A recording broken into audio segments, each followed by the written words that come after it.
gitu ya. Siapa diri kita dan terlebih banyak hal yang kalau bagi saya gitu ya, kalau boleh sharing sedikit, pernikahan saya sama suami, tahu kan ya suami saya yang mana?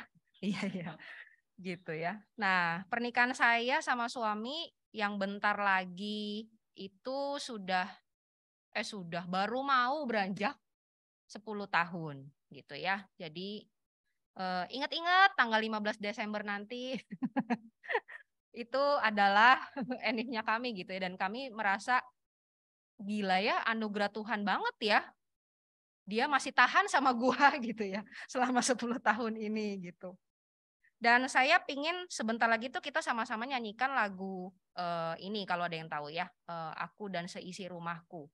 Kalau lihat liriknya itu indah banget gitu ya. Semuanya setuju itu indah banget. Tapi ternyata ketika melakukannya di rumah tangga kok ya susah banget gitu ya. Tidak semudah itu Ferguso ternyata melakukannya. Bersatu dalam kasih, bersama melayani.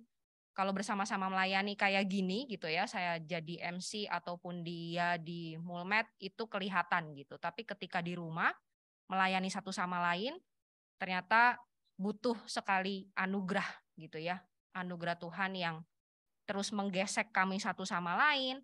Dan semakin menyadari bahwa, nggak tahu ya selama setahun ini tuh benar-benar menyadari bahwa pengalaman mengasihi dan dikasihi Tuhan yang sebenarnya itu paling terjadi ya justru dalam pernikahan gitu ya.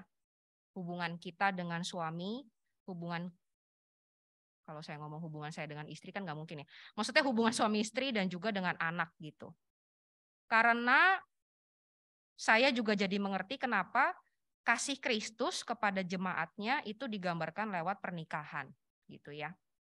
Dan saya juga jadi makin mendalami bahwa sampai Tuhan menggambarkan kasih yang tanpa syarat dan tanpa batas itu lewat pernikahan Hosea gitu ya di dalam Alkitab. Berkali-kali istrinya menyimpang gitu ya dan mengkhianati si suami, tapi ternyata itulah kasih Tuhan gitu ya yang tanpa syarat dan tanpa batas yang akhirnya memampukan kita nih yang masih berpasangan. Coba lihat pasangan kita masing-masing. Kalau pada pasangannya di sini, lihat muka dia gitu ya. Apa yang membuat kita selama ini setia gitu ya sama dia? Dan nanti coba pulang nanya gitu ya, apa yang membuat lu setia sama gua gitu ya? Karena mungkin gak ada orang lain atau stoknya habis kan gak gitu ya. Tapi yang pasti yang saya yakini adalah yaitu kasih tanpa syaratnya Tuhan gitu ya. Yang memampukan kita juga mengasihi pasangan kita dengan tanpa syarat. Ya, kita nyanyikan lagu ini sekali sebelum kita masuk ke dalam pemaparan dari Bu Juliana. Nah, nanti setelah menyanyi, sebenarnya kan hari ini yang melayani nasi merah gitu ya. Tapi karena nasi merah terpencar kemana-mana, kita akan menyaksikan nanti setelah nyanyi sebelum masuk ke Ibu Juliana, ada teman saya dari Jogja yang selama ini ikut di Magicom Nasi Merah, yang akan menyaksikan kesaksian dia bersama dengan suami bagaimana Tuhan membentuk selama setahun ini gitu ya. Ini persekutuan besar terakhir kita ya, sebelum nanti Desember kita ketemu lagi di Natal begitu. Kita sama-sama naikkan lagu ini. Bentar, saya juga nggak hafal, jadi saya buka contekannya. Aku dan Seisi Rumahku.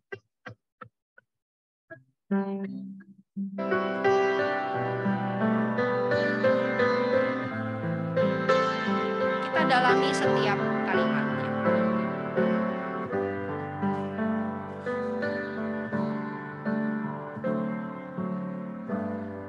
Bersatu dalam kasih, bersama melayani, dan saling mengampuni. Ini doa kami,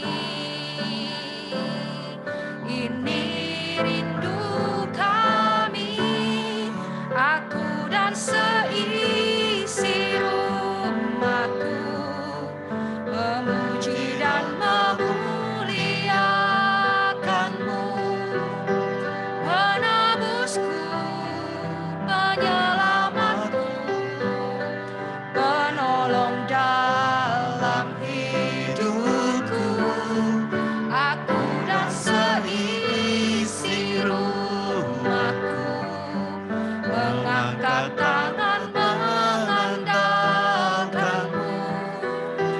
bersatu hati mengasihi-Mu, melayani Tuhan seumur hidupku.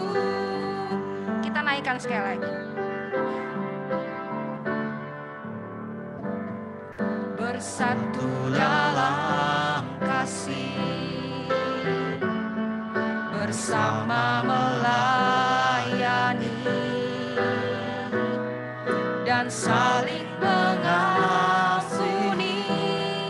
Ini doa kami,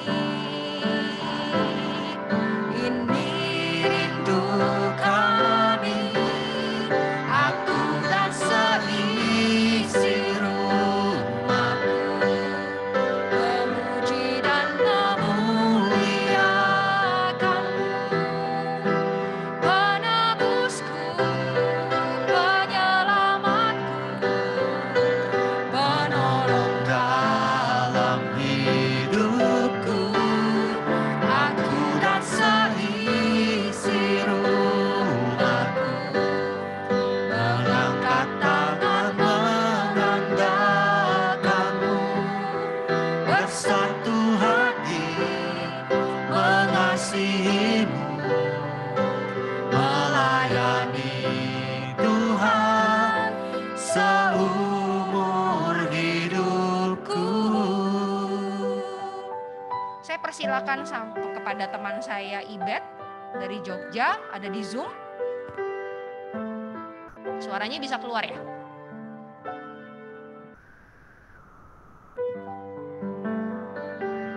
Sebentar ya Ibet, yang kami belum kelihatan. Bisa digedein mukanya?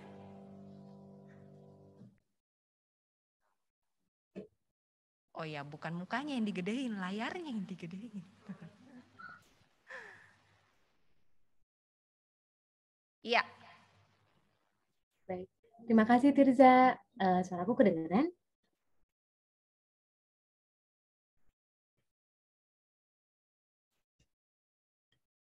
Kedengerankah? Aman ya? Kalau di Zoom sih aman. Kalau di onsite aman?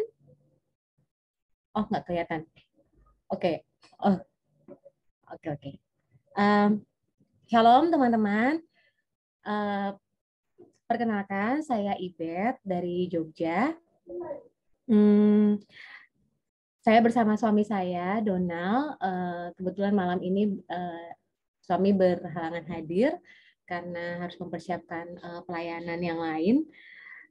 Saya domisili di Jogja, tapi sekarang suami domisilinya di Jakarta. Jadi lagi LDR-an nih ceritanya. Nah, untuk sharing ini, izinkan saya membaca contekan saya supaya sharingnya nggak ngalor ngidul ya. Ini adalah sharing kedua kami di pertemuan Pleno Magicom, kalau nggak salah. Sebelumnya kami sharing tentang kami yang awalnya memandang proses sharing kisah hidup di Magicom itu seperti kita punya luka yang atasnya udah mau ketutup, tapi lalu malah dibuka lagi dan dioprek-oprek gitu. Karena kan disuruh cerita gitu ya di tiap kelompok gitu. Bahkan ceritanya tuh satu hari, satu sesi itu bisa untuk satu orang dibedah dengan dalam gitu. Nah, rasanya tuh kayak kita punya luka, dibuka, dioprek-oprek. Nah, yang ngebuka itu kita nggak yakin tuh dokter apa bukan gitu. Parahnya lagi, ketika kita tahu jelas-jelas tuh bukan dokter gitu, sama-sama buta kok kita soal medis gitu ya. Kebayang ya teman-teman, pas ngalamin luka belum sembuh total dibuka-buka sama orang yang kita tahu ini orang kompeten apa enggak sih gitu kan, rasanya kayak ngapain sih gitu. Tapi kemudian dalam prosesnya ketika mendengar teman-teman sharing gitu, dan terus terang teman-teman, saya dan suami adalah pasangan terakhir yang sharing di kelompok kami gitu kan, karena kita ngerasa kayaknya nggak siap Deza gitu, boleh nggak kita belajar dari teman yang lain dulu gitu, kita mau belajar untuk mendengar sharing teman yang lain dulu gitu. Sampai ngomong kayak gitu ke Tirza. Dan kemudian kami sadar bahwa di dalam diri kami, sama seperti dalam diri teman-teman yang lain, ada yang namanya blind spot, titik buta, di mana kita butuh orang lain untuk tahu ada apa di titik itu. Pernah dalam satu sharing, saya menangkap hasil diskusi waktu itu gitu ya, mengungkapkan bahwa betapa saya terikat dengan apa yang terjadi di masa lalu saya. Bukan hanya tentang hal yang menyenangkan, tapi juga bukan hanya tentang hal yang luka, sedih gitu, tapi juga hal yang menyenangkan, kesuksesan, keberhasilan gitu. Jadi masih terikat sama hal-hal yang kemarin-kemarin gitu. Dan ini berpengaruh ke bagaimana saya berespon ke anak, ke suami, ke mama, yang udah ditinggal sama papa gitu, dan situasi kondisi di sekitar saya. Gimana ketika saya dapat tantangan, gimana ketika saya menghadapi kesulitan, gimana ketika saya dapat keberhasilan, kepercayaan, hal-hal seperti itu dipengaruhi sekali oleh bagaimana masa lalu saya. Akhirnya saya menempatkan suami, anak, dan orang tua dalam tuntutan-tuntutan yang terus-menerus untuk melindungi diri saya dari apa yang saya takuti, khawatirkan, hindari, dan memenuhi apa yang saya tidak dapatkan di masa lalu. Beberapa bulan kemudian, karena kebutuhan studi lanjut, saya diwajibkan ikut tes MMPI dan DISC. Itu sebuah pengukuran tes psikologis yang untuk menggambarkan kepribadian ya kalau nggak salah, dan kondisi patopsikologis gitu, potensi patopsikologis, jadi potensi kondisi gangguan psikologis gitu. Dan salah satu hasilnya mirip pakai banget seperti yang diungkapkan oleh teman-teman di kelompok sharing tentang bagaimana saya belum melepas masa lalu saya. Ini jadi semacam konfirmasi yang menarik gitu ya bagi saya tentang bagaimana orang-orang di sekitar saya yang tadi saya anggap, yang saya remehkan, yang saya anggap lu bukan dokter kok, lu kompeten emangnya ngebuka luka gue gitu. Ternyata mereka adalah orang-orang yang dapat membantu saya mengenali diri saya, mengenali apa yang perlu diperbaiki dalam diri dan keluarga saya. Dalam sebuah feed Facebook seorang teman, dia menulis, ini sebuah feed Facebook yang membekas sekali di hati saya. Dia menulis seperti ini. Sebagai orang tua, kita nggak perlu khawatir kalau anak kita tidak menjadi anak yang hidup dalam kebenaran Tuhan. Nggak usah khawatir. Aduh, gimana ya nanti kalau anakku nggak gini, gimana kalau anakku terjerumus ke dalam pergaulan yang nggak sehat, gimana kalau dia gimana kalau dia, nggak perlu khawatir soal itu. Khawatirlah dirimu tidak menjadi orang tua yang hidup dalam kebenaran Tuhan. Ini menohok sekali gitu. Terutama ketika saya bercermin dengan apa yang saya alami di rumah. Ketika saya menasihati anak sulung saya yang pada suatu ketika sulit memaafkan adiknya yang tak sengaja merusak mainannya. Saya sadar bahwa konsep mengasihi, mengampuni, harus berawal dari saya sebagai ibu yang harusnya memberi kelimpahan cinta dengan mengasihi anak sulung saya tanpa syarat, tanpa tuntutan, dengan mengekspresikan pengertian, kepedulian, bahkan ketika anak sulung saya melakukan kesalahan, dan bukan meresponinya dengan kata-kata penghakiman, menuduh, atau menyalahkan. Karena hanya dengan begitulah anak sulung saya bisa merasakan kasih seperti Tuhan lakukan pada kita manusia. Pada saya, ibu yang kerap kali gagal mengerjakan bagiannya. Dalam proses memperbaiki diri sebagai orang tua, sehingga bisa berfungsi sebagaimana layaknya orang tua, sebagai wakil Tuhan bagi anak, saya sadar saya butuh komunitas untuk menjaga. Karena seringkali jika kita menghadapi suatu peristiwa, lalu oke lah kita bisa baca buku, kita bisa ikut seminar gitu, mengolah sendiri informasi yang kita dapat hingga akhirnya kita dapat pengetahuan tentang apa yang perlu kita perbaiki dalam diri kita. Tapi pengalaman saya memperlihatkan bahwa kadang pengetahuan yang tidak dikelola dengan mindset yang tepat justru malah jadi menekan saya dengan rasa bersalah, perasaan kalah, gagal, dan bukannya menjadi bahan pengharapan yang menguatkan saya untuk berubah. Nah, komunitas ini membantu saya mengubah apa yang ada dalam kepala saya. Tentang kata-kata yang harus saya perkatakan pada diri saya, pada anak saya, pada kondisi yang saya hadapi, pada kesulitan yang saya hadapi. Sampai ada seorang teman gitu ya di kelompok sharing,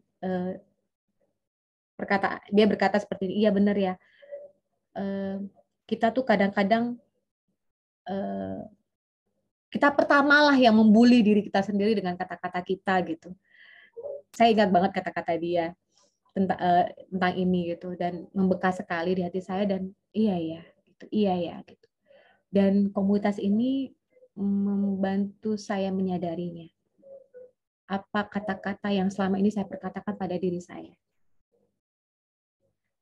Tapi bukan berarti saya menikmati proses bersama kelompok sharing di Magicom itu dengan excitement, lalu ya happy gitu. Enggak sih, enggak selalu. Ada masa-masa justru saya merasa insecure. Karena apa? Karena ketika dengar cerita teman, kayaknya kok dia lebih baik ya kondisi daripada saya gitu. Kayaknya dia lebih tangguh ya. Kayaknya dia lebih kuat. Ya ampun, aku bobrok banget ya. Kayaknya aku jauh banget nih sebagai seorang ibu gitu. Sebagai seorang istri, sebagai seorang anak. Tapi menariknya, dalam kelompok ini kita diajarkan terbuka bukan hanya tentang apa yang sudah kita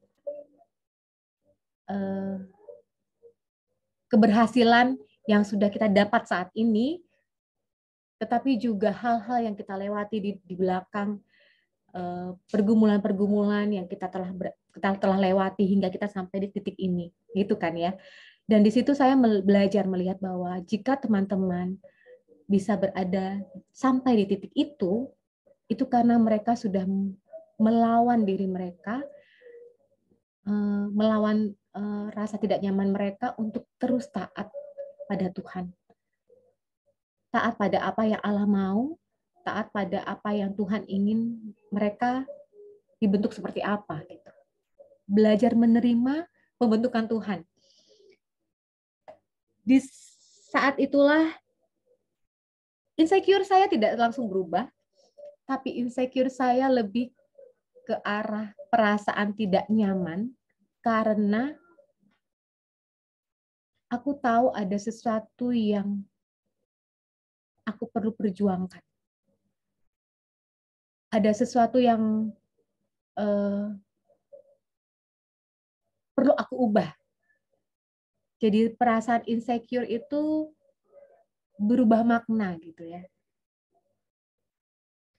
Terutama ketika diingatkan untuk untuk taat dan untuk keluar dari zona nyaman. Menerima bahwa aku perlu berubah, mengambil tanggung jawab untuk saya dulu yang berubah. Itu enggak enak banget.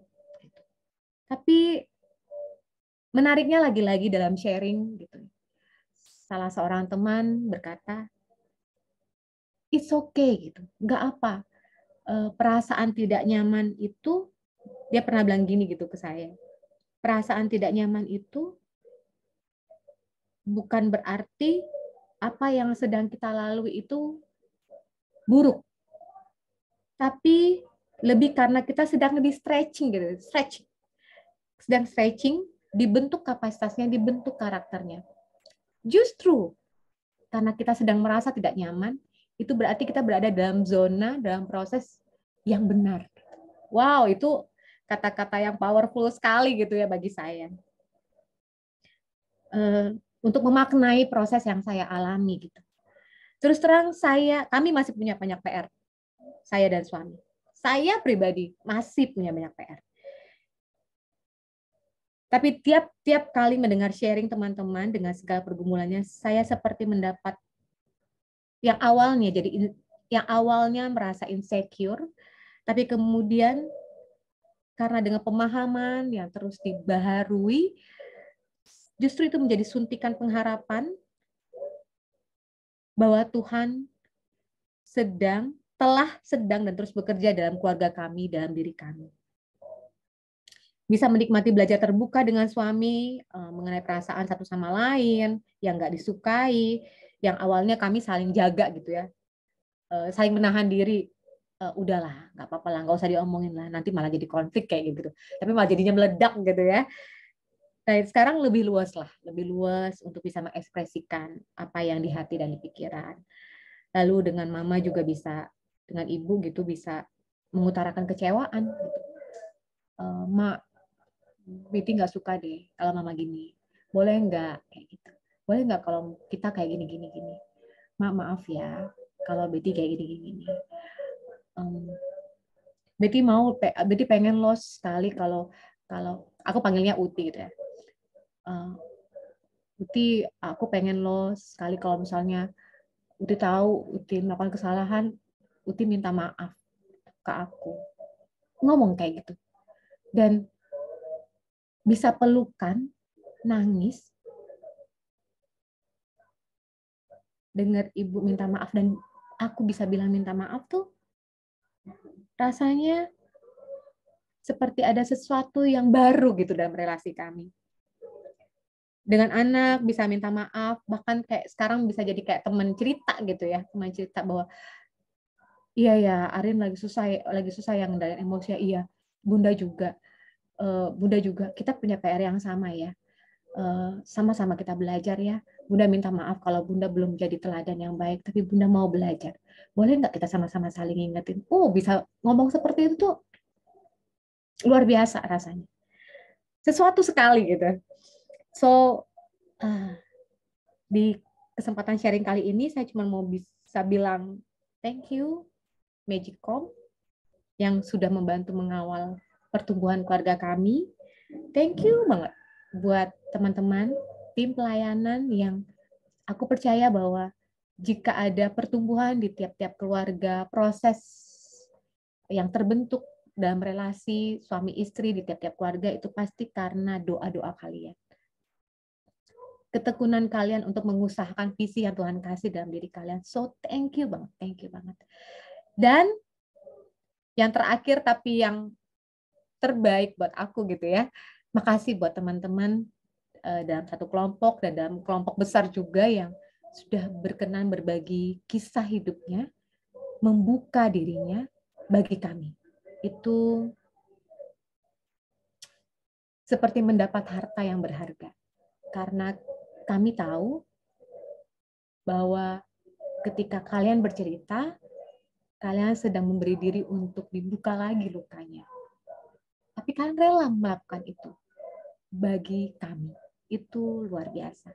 So thank you banget. Itu aja Tirza sharing dari aku. Makasih.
telah menolong hidup saya dan keluarga melalui pelayanan di LK3, dan saya ingin melayani di LK3.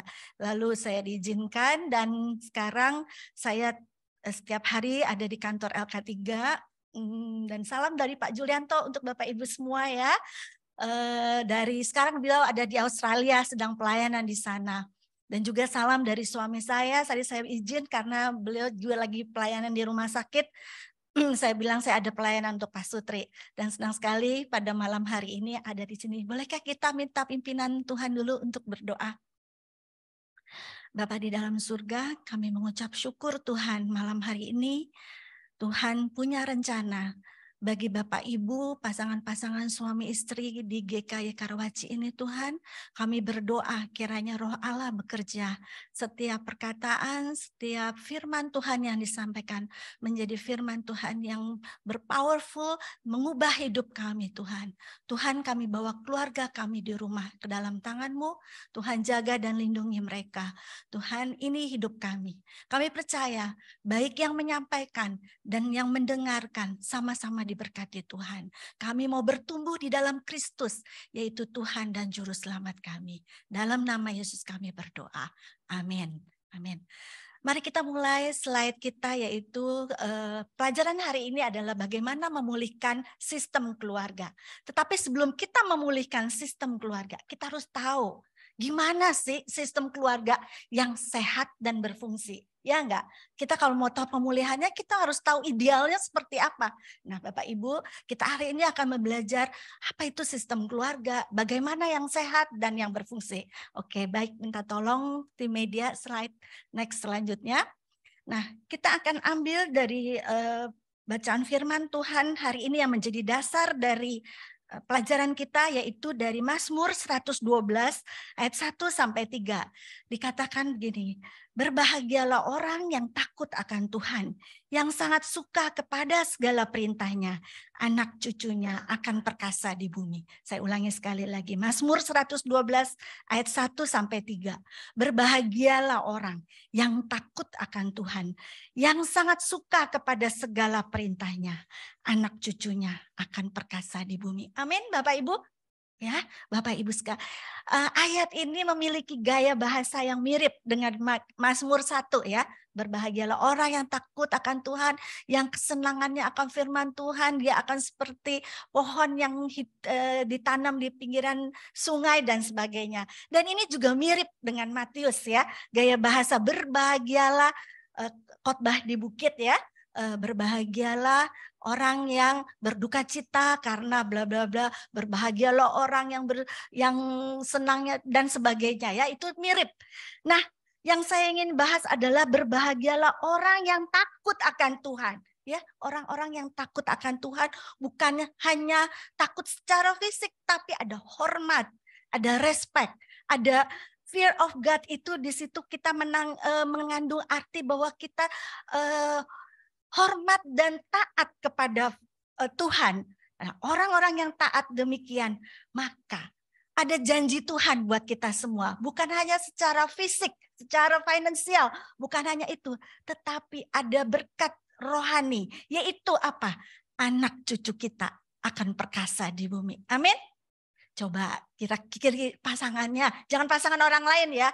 Wow, anak cucu kita akan perkasa di bumi. Ya, luar biasa. Nah, sekarang kuncinya, apakah kita takut akan Tuhan? Apakah kita hidup takut akan Tuhan? Ini adalah kuncinya. Baik, next selanjutnya. Ayat inilah yang menjadi dasar dari sistem keluarga. Keluarga adalah sebuah sistem yang terdiri dari unit suami, istri, dan anak. Jadi cuma 3 ya Bapak Ibu ya. Ini enggak ada mertua, ipar, apalagi tetangga. Enggak ada ya. Cuma suami, istri, dan anak. Ini adalah sistem keluarga inti. Nah, di dalamnya ada aturan, ada nilai, ada keyakinan. Dan tiap-tiap aturan, nilai, dan keyakinan berbeda-beda tiap keluarga. Betul enggak? Ya, nilai yang dianut oleh Bapak Ibu mungkin berbeda dengan saya, ya. Aturannya juga beda. Ada yang aturannya anak-anak pokoknya kalau pergi harus izin sama orang tua. Bener gak? Ada kan ya? Kalau pergi harus bilang, apalagi kalau yang udah besar-besar ya. Nggak boleh tuh pergi toto nyelonong keluar. Harus bilang mau kemana, dengan siapa, pulang jam berapa tuh manggut-manggut ya kan. Nah ada juga yang aturannya apa lagi? Pokoknya harus ke gereja. Nah ada hari Minggu harus ke gereja. Ada lagi nilai lagi. Kalau coba sekarang ada nggak nilai atau aturan yang berlaku di rumah? Misal, nggak boleh pulang malam, apalagi piring nggak boleh hilang, sendok nggak boleh hilang ya. Aduh, aturannya macam-macam. Ada anak perwer nggak boleh hilang ya. Kalau pergi suami bawa bekal diwanti-wanti, perwer harus balik ya, gitu ya. Saking pentingnya, kalau anak ketinggalan nggak apa-apa katanya. Wah salah ya itu. Ada yang berbeda-beda. Itu di dalamnya ada aturan dan ini adalah sistem keluarga inti kita. Tidak boleh tercampur baur dengan ipar, mertua, itu adalah extended family. Jadi yang mekarnya, tapi harus diutamakan prioritas adalah keluarga inti. Baik, selanjutnya. Nah, kita akan melihat ciri keluarga sehat. Nah, Bapak Ibu, kalau ciri keluarga sehat yaitu Tuhan menjadi pusat iman. Ya, bukan papa mama menjadi pusatnya, tapi Tuhan. Harus Tuhan menjadi pusatnya. Kenapa? Karena berbasic dari ayat yang tadi di Mazmur 112. Orang yang takut akan Tuhan, maka anak cucunya perkasa di bumi. Jadi Tuhan harus menjadi pusat iman. Dan keluarga adalah pusat kegiatan.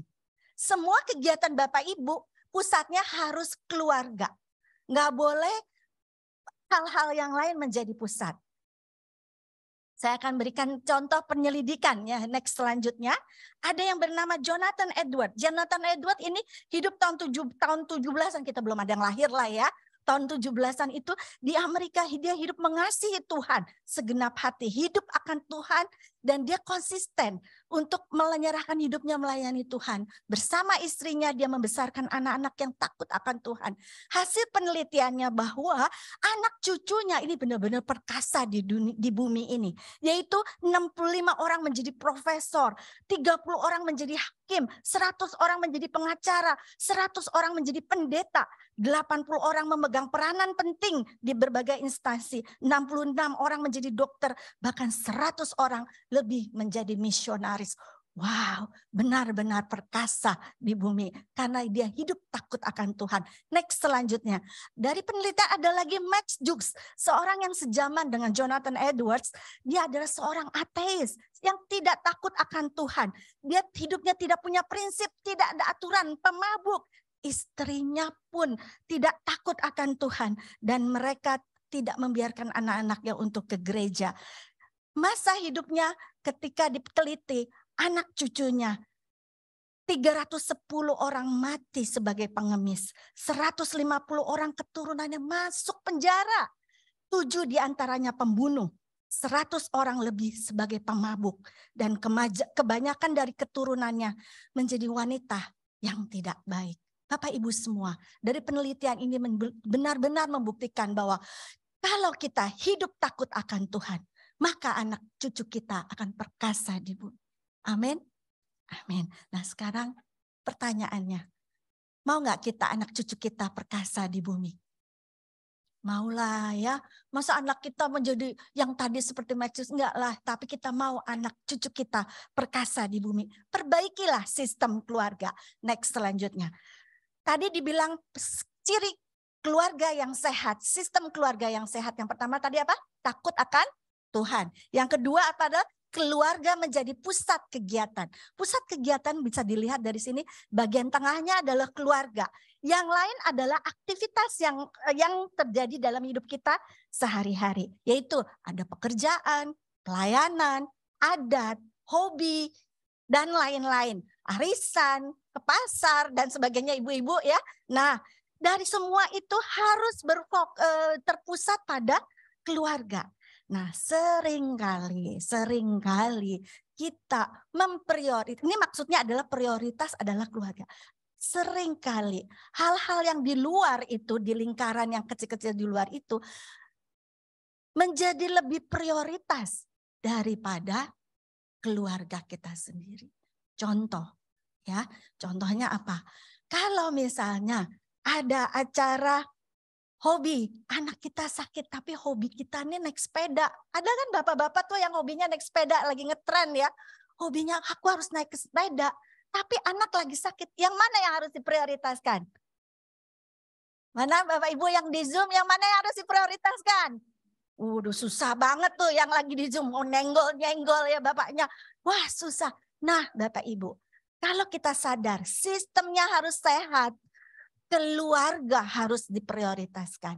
Mau ada acara adat, waduh itu ada arisan keluarga besar adat nih ya. Tetapi ternyata istri kita nggak suka gitu loh, ngumpul-ngumpul karena mungkin beda suku ya. Aku nggak suka acara-acara gitu. Yang mana yang diprioritaskan? Nah itu susah, jadinya berantem, ribut terus kali setiap kali ada acara adat dan sebagainya. Nah yang paling susah yang mana nih kira-kira? Ayo dilihat dari lingkaran ini yang paling susah apa? Hobi susah ya Bu ya, dibandingkan dengan keluarga. Oke ya, misalnya hobinya apa? Adat. Yang paling susah pelayanan kalau menurut saya. Benar nggak Bapak Ibu? Maaf ya. Benar.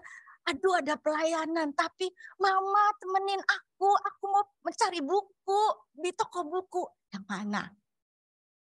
Yang mana diprioritaskan? Pelayanan dulu. Tepuk tangan pelayanan dulu. Hebat ya. Ajak anak kita terbuka. Nah, mama ada pelayanan ya. Tapi kamu mau beli buku itu penting juga. Janganlah gampang itu beli buku. Mbak aja lah temenin. Jangan ya. Jangan mbak ya. Tuh Tokped ya. Pinter sekali ya. Tapi harus diajak ngomong. Boleh nggak mama pelayanan dulu. Besok kita hari Minggu ke Gramedia. Nggak boleh sebut Gramedia, toko buku ya. Ke toko buku gitu ya. Jadi diajak ngomong. Tapi kita tidak boleh nggak penting, itu suruh temenin lah, kamu pergi aja sendirilah gitu. Jangan seperti itu. Itu namanya prioritas. Baik, selanjutnya sistem keluarga disebut sehat jika anggota-anggotanya itu saling bergantung dan saling berhubungan. Nah, coba kita lihat bergantung dan berhubungan maksudnya apa? Next selanjutnya kita lihat ini ada diagram Venn ya. Kalau kita belajar matematika ya di situ Venn apa Venn ya? Saya juga lupa nih. SMA-nya udah lama ya. Oke, ada lingkaran suami, ada lingkaran istri ya. Kalau yang dari Zoom kelihatan ada lingkaran anak dan di situ ada terkait, saling terkait. Nah, itu yang disebut sistem keluarga yang sehat, anggota-anggotanya harus bergantung dan saling berhubungan. Ini yang sehat ya. Suami dan istri ada irisannya, betul ya, ada irisannya. Suami dan anak ada irisannya. Istri dan anak ada irisannya. Dan bertiga juga ada irisannya, yaitu yang di tengah. Ini bicara tentang ketergantungan dan juga waktu. Ya, jadi kita harus ada waktu antara suami dan istri saja. Tanpa anak nih seperti ini ya, yang di rumah juga ya, ini adalah waktu suami dan istri saja. Tetapi ada juga waktu bapak dan anak tanpa mamanya nggak usah ikut sekali-sekali gitu ya. Tetapi ada juga waktu mama dan anak, papa tidak ikut. Tetapi ada juga waktu mungkin setahun sekali atau setahun 2 kali kita pergi bersama-sama atau seminggu sekali makan siang, makan malam bersama-sama yang di tengah. Ini adalah sistem keluarga yang sehat, saling terkait dan saling tergantung. Apakah semua keluarga melakukan hal ini? Enggak loh. Kejadiannya begitu. Beberapa klien dan kasus enggak pernah ada bersama-sama. Ada juga nggak pernah papanya sama anaknya, nggak ada. Nah, saya tidak berbicara bahwa waktu ini harus waktunya panjang dan makan di tempat yang mahal, enggak. Ya, waktu yang berkualitas itu bisa pada waktu kita nganterin anak di mobil ya, nganterin anak di situ ada kita dan anak kita ya. Papanya, aku yang papanya yang anterin, ngomong di situ. Dan makan nggak harus di restoran yang berbintang-bintang, 7 bintang 9, bisa makan di pinggir jalan pun menyantap enak aja gitu ya. Makan pinggir jalan pun it's okay gitu ya. Tapi di situ ngobrol, mama dulu juga waktu masih muda remaja, mama juga makan bakso di pinggir jalan, cerita lah seperti itu ya. Nah itu adalah waktu yang berkualitas. Gimana kamu rasanya makan di pinggir jalan? Ya mas seneng, bukan soal makanannya, tapi soal makan sama-sama mamanya loh yang seneng. Nah gitu ya. Oke, baik. Itu adalah saling bergantung dan saling terhubung. Nah slide selanjutnya. Bisa juga berarti bekerja dalam banyak hal, tetapi ada menghormati kebebasan pribadi. Coba mundur sedikit tadi gambarnya.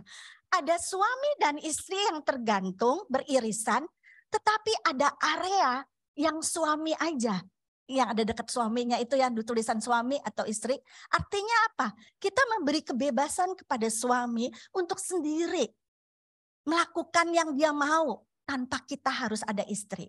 Demikian juga istri punya me time yang tanpa harus ada suami. Manggut-manggut ini dia yang diperlukan ya. Ya, anak-anak pun juga harus punya waktu anak-anaknya sendiri, apalagi yang udah remaja kayak saya ya. Nah, aku mau pergi sama pacarku, mama nggak usah ikut-ikut aku lah, papa nggak usah ngikut-ikutin aku gitu. Dia perlu waktu sendiri. Demikian juga bapaknya ya, mungkin punya hobi main catur dengan temannya ya. Ada waktu, tetapi tidak berarti suami waktunya itu sendirian. Dia harus ingat, kalau mau sehat sistem keluarganya, ada waktu bersama-sama dengan istri dan anak-anak. Cukup jelas ya penjelasannya. Ada waktu me time masing-masing. Menghormati kebebasan pribadi. Next selanjutnya lagi. Mengutamakan sistem. Artinya, nah ini penting ya. Bahwa setiap orang tuh harus memikirkan kepentingan sistem. Sistemnya tuh harus lebih penting daripada kepentingan pribadi. Nggak boleh egois. Oh aku loh. Tapi kita harus kepentingkan sistemnya sekeluarganya gimana. Nah ya, yang sering terjadi konflik adalah kalau kita mengutamakan pribadi kita. Aku maunya begini, aku maunya begini. Dia nggak mikir pasangan, dia nggak mikir anak. Baik, itu mengenai sistem keluarga yang sehat. Coba nih sekarang kita sebentar 10 detik. Keluargaku sistem keluarganya udah sehat atau belum?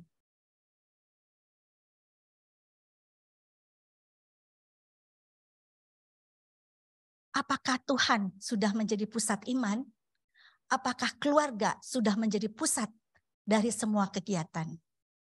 Oke, selanjutnya adalah bagaimana menjadi sistem keluarga yang berfungsi. Next selanjutnya.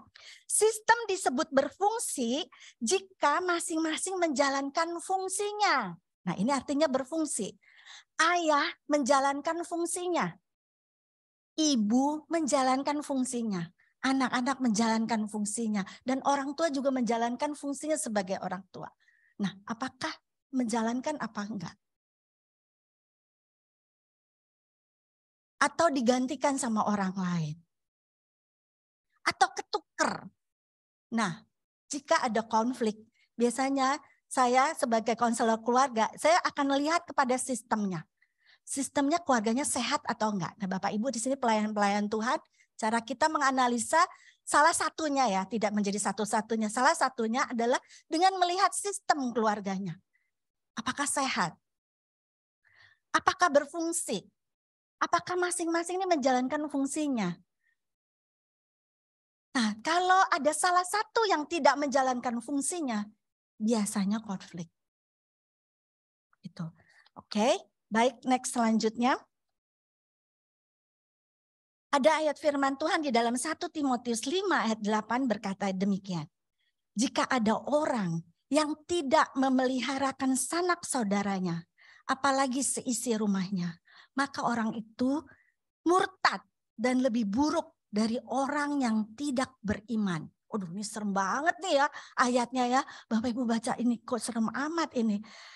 Oke, jika ada orang yang tidak memelihara. Memelihara di sini di dalam bahasa Inggrisnya dikatakan provide ya. Jadi kalau ada orang yang tidak menyediakan provide, menyediakan kebutuhan dari keluarga, apalagi seisi rumahnya, maka orang tersebut murtad atau false in faith atau denying the faith atau dalam bahasa Indonesia hari-harinya munafik. Kok munaroh? Kok ibu-ibu lucu juga di sini Pak, di sini ibu lucu-lucu. Munafik supaya nggak tegang ya, Bapak Ibu yang di rumah ini di sini seru juga ya. Munafik. Dan lebih buruk dari orang yang tidak beriman. Kata provide di sini ternyata artinya ada orang yang memikirkan hanya menyediakan. Oh, aku kerjalah 24 jam. Aku kerja banting tulang dibanting-banting. Pokoknya untuk provide. Menyediakan apa seisi rumahnya. Kebutuhannya, makanannya, pakaiannya, tempat tinggal. Mau provide. Tetapi ternyata dalam bahasa aslinya di situ mengandung kata care. Jadi memelihara di situ bukan hanya menyediakan, tetapi harus ada memperhatikannya, care-nya. Dua makna di situ dari memelihara, yaitu provide dan care, itu harus sejalan, harus bersamaan. Nggak boleh cuman aku hanya mau care, pokoknya keluarga aku care, perhatian. Tapi dia tidak provide, dia tidak mencukupi, nggak ada uang, nggak gajian, gimana? Ya, nggak bisa juga. Jadi dua meaning tersebut, provide dan care terhadap isi rumah kita. Menyediakan dan juga memperhatikan secara jasmani dan rohani. Itu perlu kita sediakan. Maka sistem keluarga kita baru akan menjadi berfungsi. Dan kan kita juga akan disebut orang yang bukan munafik gitu ya. Nah, jadi perhatikan. Nah, sering kali kita menganggap, oh pokoknya aku sibuk, nggak apa-apa. Yang penting pulang anak-anak kita beliin mainan yang mahal-mahal. Anak pokoknya kita belikan segala hal barang-barang yang bermerek sebagai kompensasi dari ketidakhadiran kita di rumah. Apakah itu benar? Tidak selamanya benar. Anak akan merasa senang dibelikan, tapi tidak merasa disayang. Apakah Bapak Ibu mau hanya membuat supaya anak-anak senang, istri senang, belikan, kasih uang belanja yang mahal? Enggak aja senang, tapi perlu merasa disayang. Betul nggak ibu-ibu? Aduh, betul ya. Kita harus benar, kita mau disayang, benar loh. Ibu-ibu ini harus perlu merasa disayang, bukan hanya disediakan barang-barang saja. Bapak-bapak mau nggak disayang? Mau. Ibu di rumah mau nggak disayang? Iya ya, perlu care, bukan hanya sekedar provide. Baik. Oh, slide selanjutnya. Oke, jadi ada alarm ilahi. Tuhan memberikan alarm ilahi dalam rumah tangga kita. Kalau ada masalah, nih, kalau Bapak Ibu melayani jemaat, kalau ada masalah, itu pertanda ada sistem yang tidak sehat dan tidak berfungsi. Itu aja.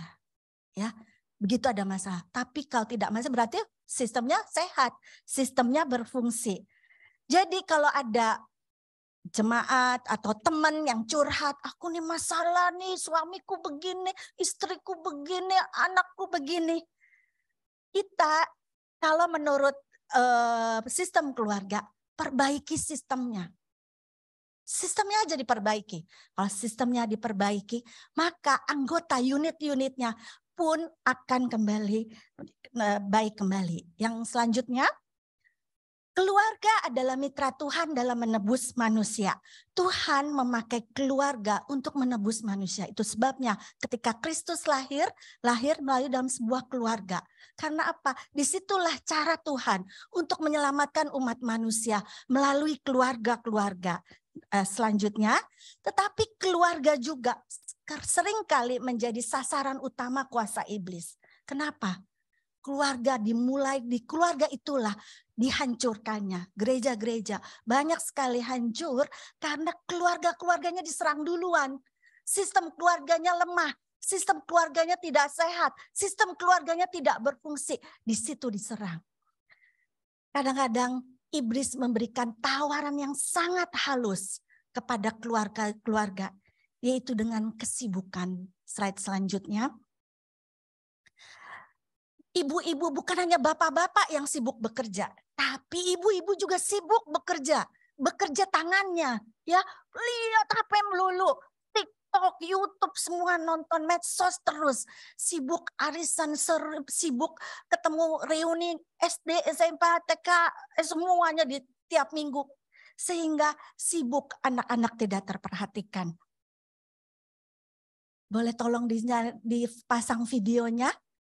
Kita akan lihat satu video Johnny the Kwetiau Man. Kita akan melihat ya, the Kwetiau Man. Bisa suaranya?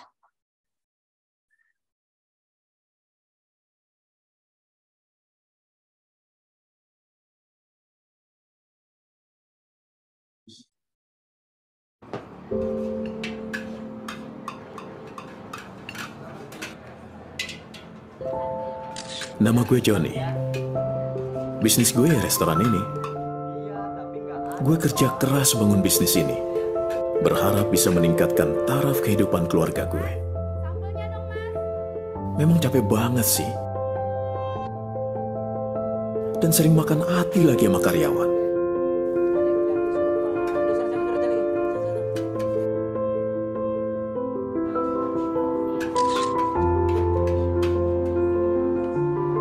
Tapi seiring waktu, taraf kehidupan keluarga gue memang menjadi lebih baik.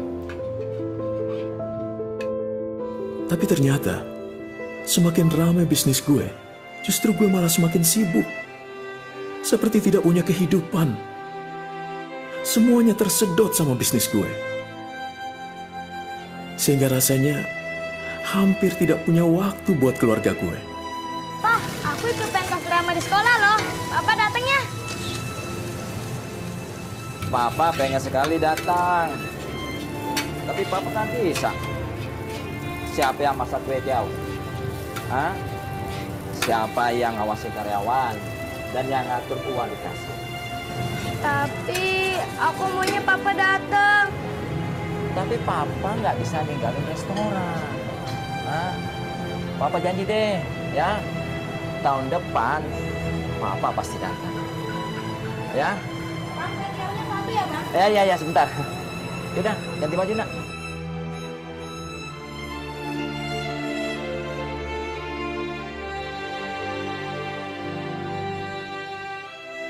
Capek banget rasanya. Semuanya harus gue. Semuanya harus gue. Sering gue bertanya, memang harus begini ya kalau punya bisnis sendiri?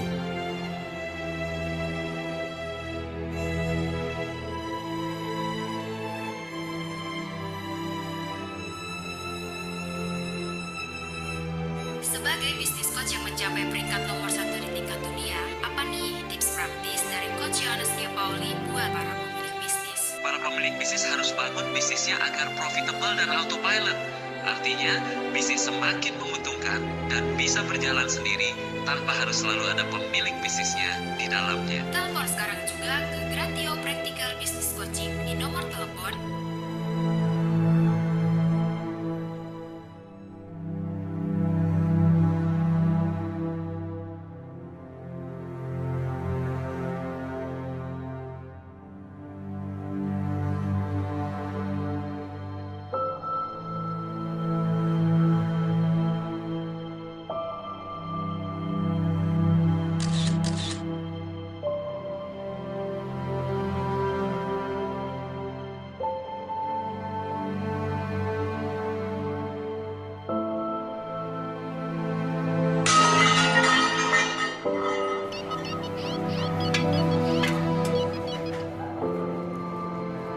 Ya, halo, ya.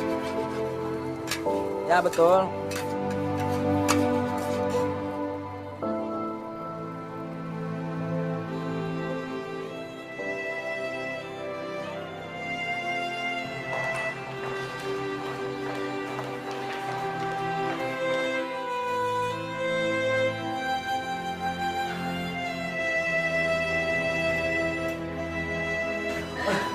Bagaimana keadaan anak saya, Dok? Iya, Dok. Anak Bapak dan Ibu mengalami overdosis dan dan sudah tidak bisa tertolong lagi. Maaf. Romeo!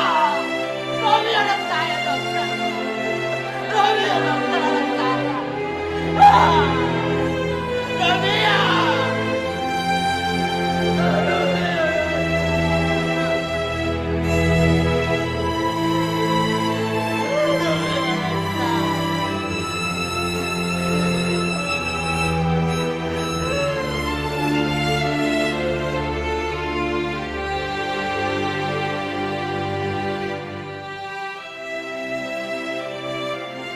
Begitu besar harga yang harus gue bayar demi bisnis gue. Kehilangan saat-saat yang begitu bernilai dalam hidup gue. Ternyata berapapun banyaknya uang yang gue punya, gak bisa mengembalikan waktu.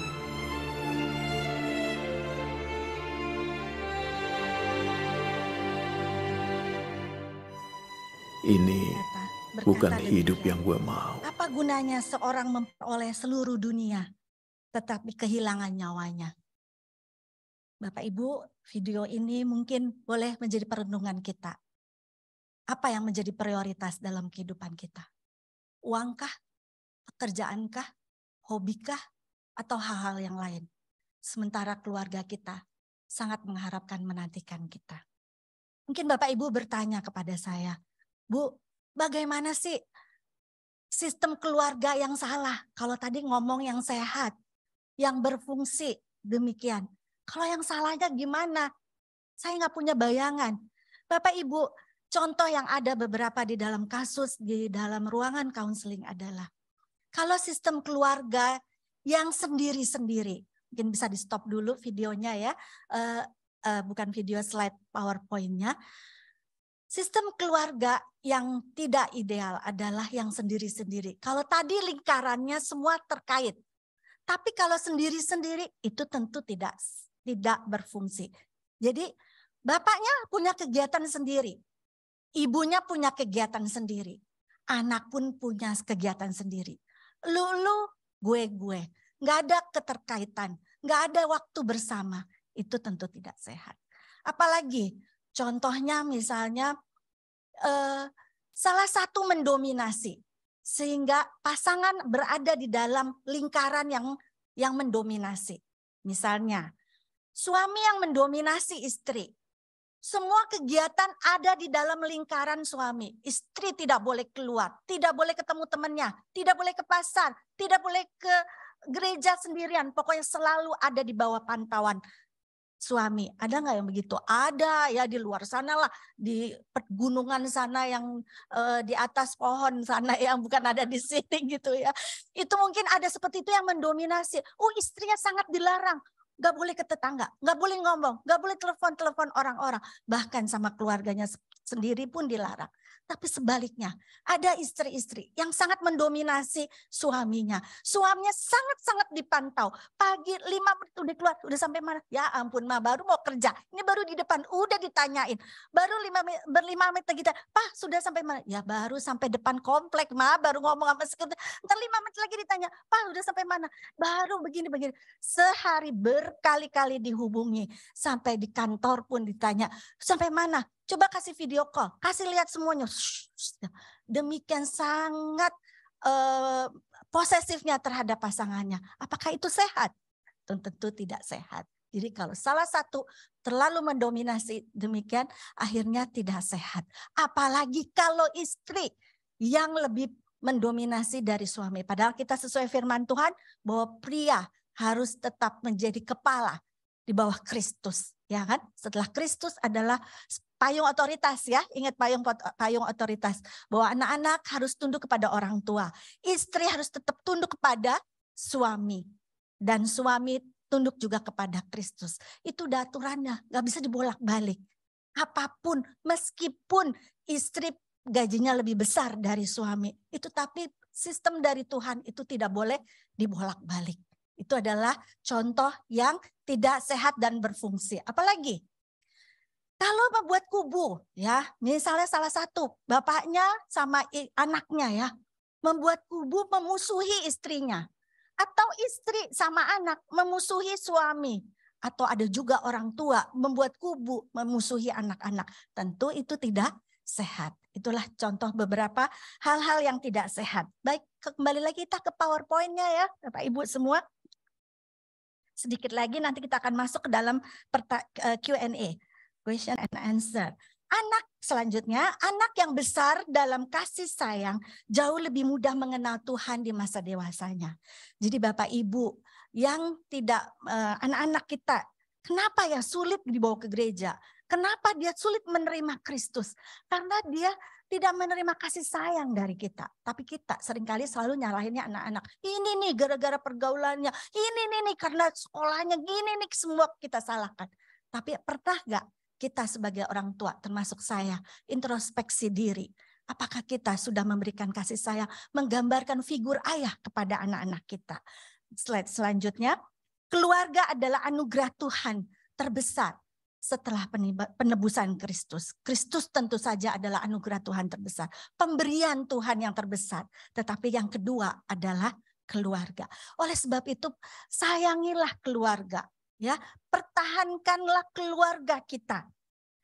Bapak Ibu semua, tentulah di dalam Alkitab tidak semua jelas-jelas menunjukkan sistem keluarga yang baik, yang sehat dan berfungsi. Ada contoh-contoh di dalam Alkitab, tokoh-tokoh Alkitab yang ternyata sistem keluarganya tidak sehat dan berfungsi. Contohnya siapa? Ahab dan istrinya Isabel, betul ya. Itu sistem keluarganya tentu tidak sehat karena siapa yang lebih mendominasi? Isabel, ya. Kenapa kamu sedih, mukanya muram? Iya, ini sebelah tanah nggak mau dijual. Udah tenang, aku yang urus. Kamu tenang-tenang aja, kamu makan. Lalu dia urus. Ternyata Nabot harus mati sehingga kebun anggurnya diambil. Betapa mengerikan. Dan Bapak Ibu kalau baca Alkitab selanjutnya keturunannya mengerikan. Karena apa? Karena sistem keluarga yang tidak benar. Akhirnya Isabel mati, Raja Ahab juga mati, sampai matinya sampai dijilatin darahnya oleh anjing, ya. Kenapa? Karena sistem keluarganya tidak berfungsi.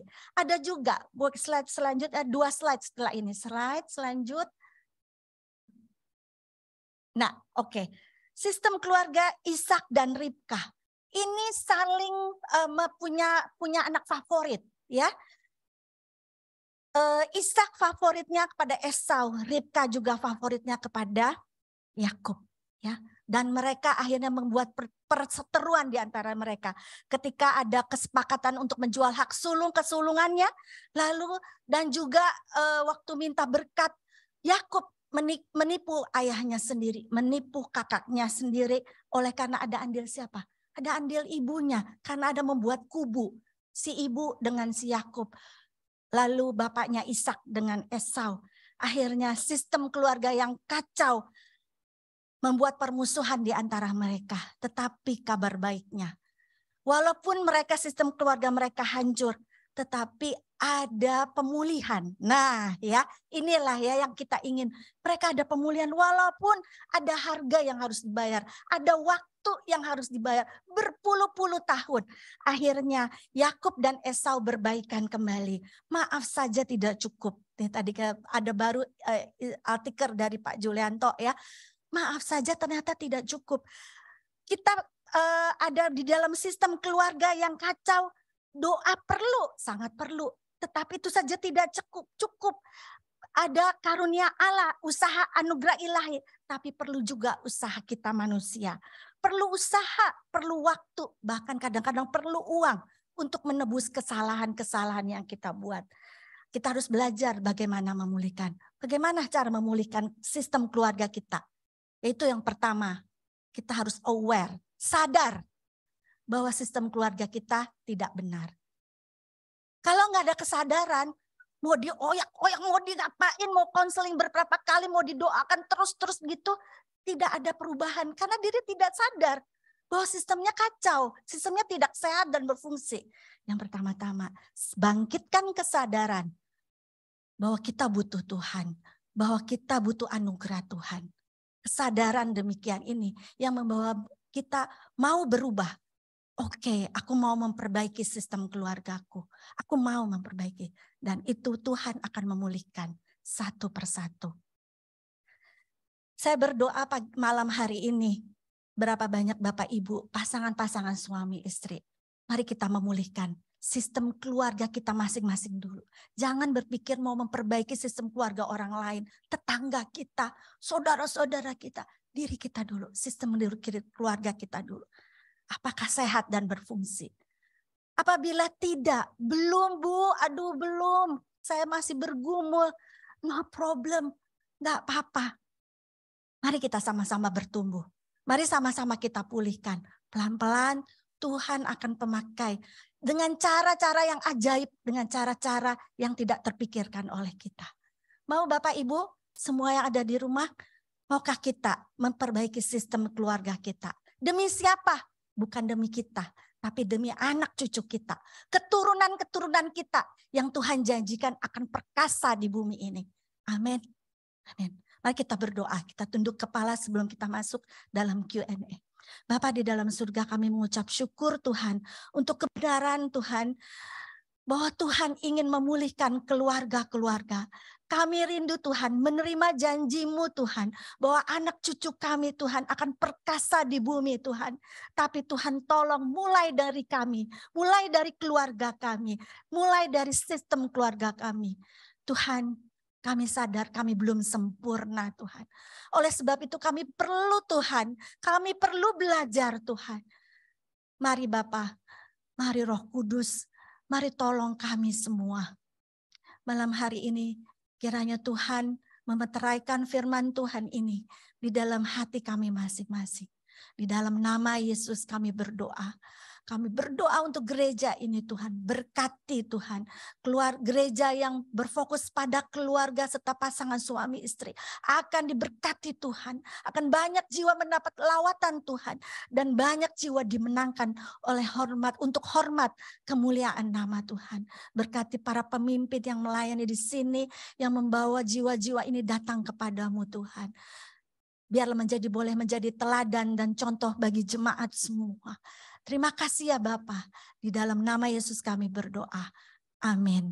Amin. Saya serahkan kembali kepada moderator. Kiranya Tuhan Yesus memberkati. Shalom.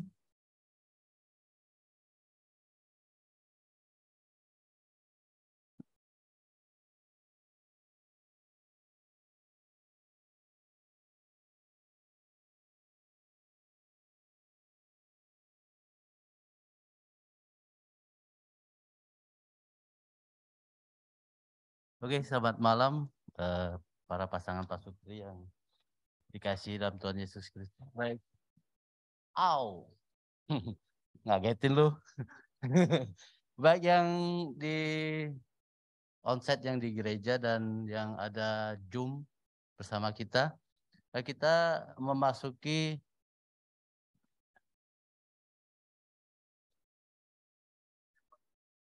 seksi tanya jawab ya. Sesi tanya jawab. Pertama-tama nanti yang online bisa di chat. Nanti kita bacakan pertanyaannya. Yang onsite nanti bisa angkat tangan. Kita persilakan. Sebelumnya kami ya dari Komisi Pasutri GKY Karawaci sangat berterima kasih kepada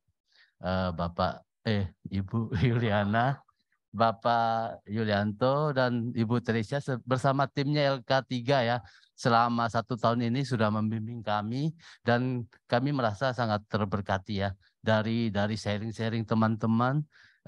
Tadi Ibet yang dari Jogja sudah memberikan kesaksian dan juga dari tim-tim kecil kita semua merasa terberkati ya, berkembang dan merasa lebih dewasa dalam berumah tangga ya, baik menjadi istri suami, menjadi orang tua dari anak-anak. Dan kita mengerti bahwa memang dalam kehidupan sekarang kita terpengaruh dari masa-masa lalu gitu ya. Oke, mungkin ada pertanyaan ya, Martin? Saya baca aja lebih dekat. Enggak pakai kacamata. Oh, enggak pakai kacamata. Oke. Saya baca ya. Yang dari ini. Yang mana? Yang paling atas ya. Ketika sudah menjadi suami istri, apakah masih ada areal sendiri-sendiri? Bagaimana dengan pandangan umum? Tidak boleh lihat HP suami atau istrinya karena privasi. Nah, itu. Wah, ini pertanyaan umum ya, banyak sekali itu. Iya, Ya, oke. Ya, Oke. Ini paling sering ditanyakan ya. Di dalam di kita berumah tangga, apakah masih ada area privacy ya?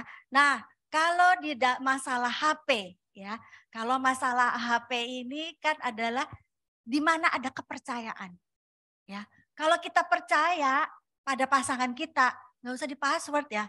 Kita boleh kapan aja baca password, baca HP kita, HP pasangan kita. Demikian juga pasangan kita boleh melihat HP kita. Nah, tetapi yang dimaksud tadi area sendiri adalah kegiatan, bukan soal HP, Bu Pak. Gitu ya. Soal kegiatan, misalnya kalau suami lagi mau kerja, ya kita beri kesempatan dia untuk bekerja. Gitu. Kalau kita istri mau punya me time untuk ke salon, beri kepercayaan kita untuk me time di salon. Kita akan menjaga kepercayaan tersebut untuk tidak pergi ke tempat lain. Demikian. Oke, super. Oke, ini dari siapa ya namanya? Yang mana ya? No name. Mungkin. Ini pertanyaan lagi sama dari beliau juga ya. Ini apa nih? Mana? Oh, nggak kasih tahu. Oh, ya, pertanyaan kedua ya, Bu. Bagaimana jika saat istri marah lalu menegur suami, tapi jadi suami yang marah? Apa yang harus dilakukan oleh istri? Karena kebetulan istri berharap ditenangkan oleh suami. Oh, ini dari istri kayaknya pertanyaannya ya. Ya. Iya, ini mungkin bukan soal sistem keluarga Iya, kali ya. Ini ada masalah emosi. Iya, ini emosi. Perlu ada hal-hal yang lain, mungkin ada masalah kepribadian. Memang ada tipe-tipe orang ekstrovert dan introvert ya. Kalau orang ekstrovert tuh kalau marahan langsung dibaikin. Ayo Ma, kan Tuhan bilang harus sebelum matahari terbenam harus kita baikan. Ya langsung ngomong, langsung baikan. Aku minta maaf ya, langsung mau baikan. Tetapi ada orang-orang yang perlu waktu gitu loh untuk memprosesnya gitu. Jadi nggak bisa langsung yuk baikan, langsung baikan. Tapi dia perlu waktu. Tunggu, aku perlu diem dulu. Nah gitu ya, kita harus memberi kebebasan pasangan kita ya. Kalau dia perlu waktu untuk berdiam dulu, diri dulu. Nah dia ketika tenang, besoknya ayo kita bicara. Kalau perlu ditanya, Mah, kapan baiknya kita ngomong? Ini Mama apa tuh tadi yang bermasalah? Atau Pak, kapan baiknya kita ngomong yuk soal masalah yang kemarin? Kapan kamu siap? Kita tanya. Gitu, Pak. Kalau saya menangkap dari pertanyaannya mungkin begini ya. Istri ini lagi marah nih, negur suaminya. Suaminya lebih marah lagi kepada istrinya. Apa yang harus istri lakukan ini gitu? Yang jadi pertanyaan dia, apa yang harus ini pertanyaan sang istri. Jadi apa yang harus aku lakukan? Aku mau marah tapi suamiku lebih marah lagi sama aku gitu. Itu maksudnya. Padahal aku minta kejadian begitu kayaknya sering banget. Oh, sering. Sering sekali. Saya juga sering.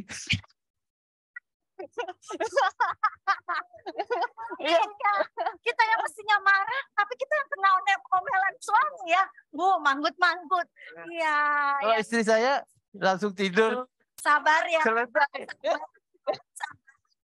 Ya udah, kita ibu-ibu les dada, oh suami kita lagi capek ya, suami kita lagi banyak pikiran di kantor, suami kita banyak pelayanannya lagi yang memerlukan pemikiran.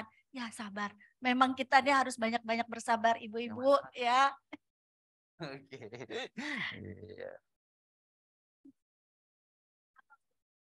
Yang